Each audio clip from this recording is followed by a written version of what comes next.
When the Shadbush Blooms, written by Carla Messinger with Susan Katz, illustrated by David Kanietakeron Fadden, and read with permission from Penguin Random House.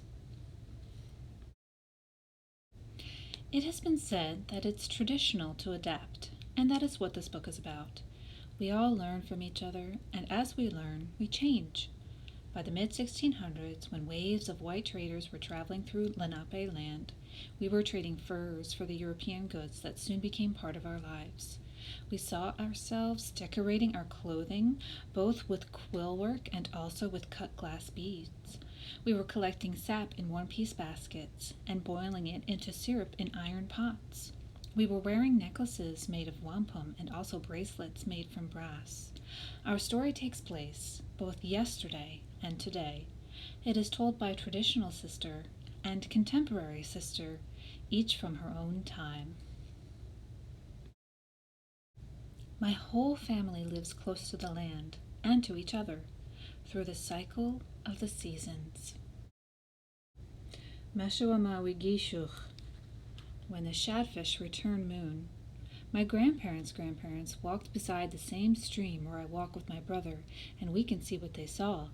Deer leap in the woods, hawks fly in circles overhead, frogs splash, and turtles sun themselves. In early spring, when the shadbush blooms like a white lace veil, we go fishing. Dad smiles when my brother or I catch a shad. We roast the fish, and everyone enjoys it, especially the dog. Aski kal aukakash, ukki shuch. Grass and geese moon, planting moon. When the deer shed their winter coats and geese honk on the pond, Dad and my brother clear the land for our garden. Mom and I sing as we plant the corn, and the baby coos, shaking her rattle. Witehimo iwi gishuch. Heartberry moon. When the berries ripen, dangling like tiny hearts, we go berry picking. My brother and I race to see who can pick the fastest.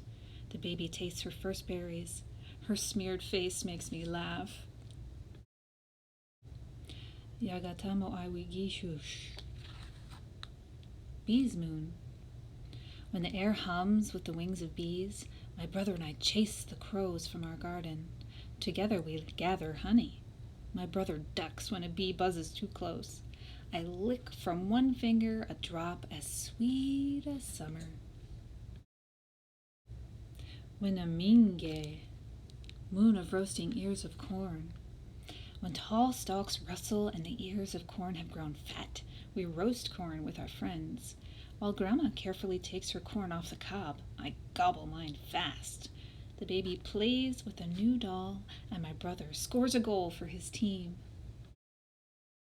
Kashissowagangishush, grasshopper's moon. When grasshoppers patter in the fields and the evenings echo with insect song, we enjoy the autumn harvest. Mom finds a pumpkin so big she can hardly carry it. Grandma shows the baby a beautiful gourd. My brother and I catch grasshoppers. Sakawohewigishush, poohishush. Deer hair turns gray moon, falling leaves moon. When the leaves fly like red and yellow wings and nuts tumble from the trees, Dad makes the house snug and warm before cold weather. My brother and I rake a huge pile of leaves and jump in. Winigishush, falling snow moon.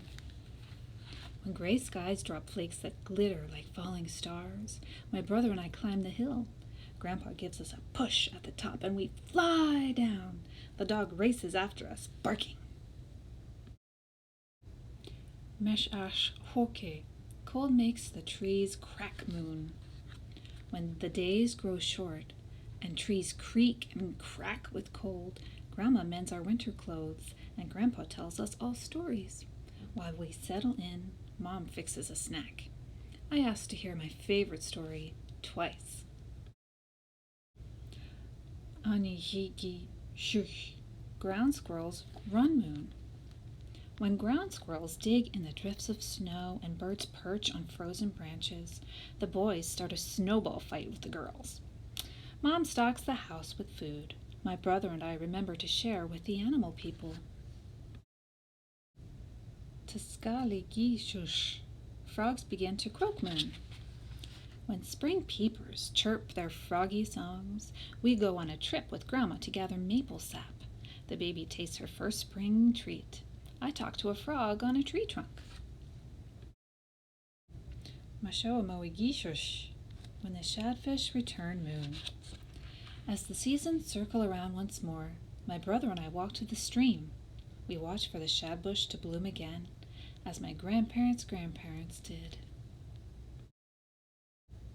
There's more information about the Lenape in the back of the book, including a pronunciation guide that I used as best as I could to read the name of each moon before I read it in English.